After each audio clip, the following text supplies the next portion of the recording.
Hey, what's up, I'm gonna do a really quick video on heat shrink of all things. For those of you that know, we have our own custom heat shrink, BADLAB's heat shrink. If you have bought lugs and heat shrink from us, I absolutely appreciate it. Some of the feedback that I got pretty early on was number one, our heat shrink's a little bit more expensive than I guess some of the other mainstream audio companies, but once they've tried it, they've quickly figured out that we have a very, very high quality heat shrink that covers a lot of different sizes of wire. And so I'll drop a link below of our shrink if you're interested in using it. And I'm very transparent about the specs on that shrink because this heat shrink is actually industry rated. I just wanted to share a couple of shrinking tips, I guess, that I kind of naturally assumed that everybody knew, but as it turns out it doesn't, because I've had a few people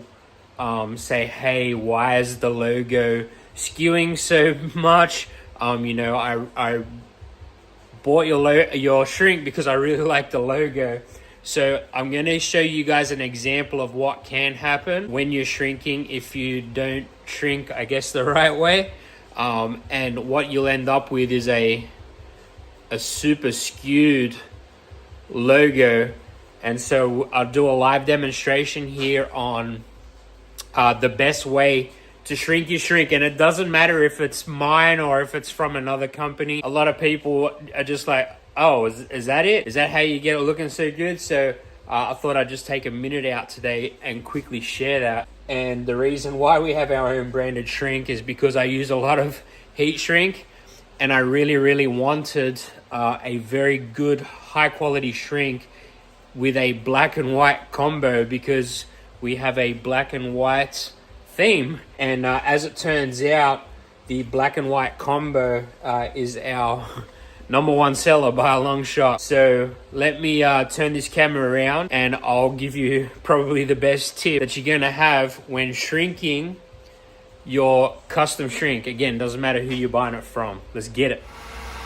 All right. So first and foremost, obviously make sure that your heat gun has warmed up first.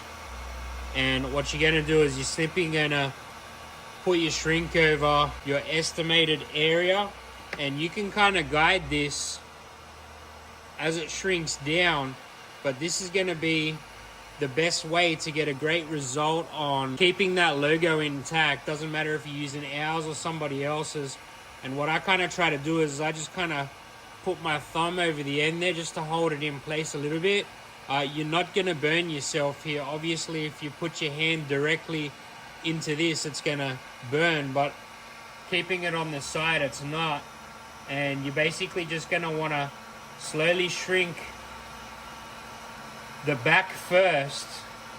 Doing the back first is the key here, and then you turn it over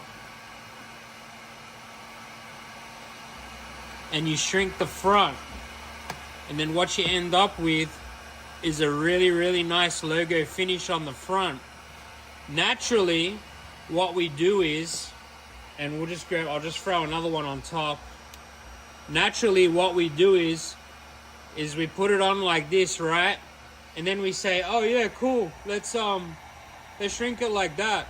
And then what we do is we shrink down the logo side first. Oh yeah, that's ready. And then you do the back second. And then you end up with a result like that. It looks kind of funny, right? Putting the two next to each other. There's a big difference between the two. So just a little tip from us, especially if you're using our shrink, is to heat up and shrink down the back side first and then finish out on the front side, and you'll end up getting a really sweet result like that. That's all I've got for you guys today. We got some great content coming up. I appreciate the like and subscribe. Drop a comment if you got any questions, and again, I'm going to drop a link below for our custom heat shrink from the BADLABs. Thanks, y'all.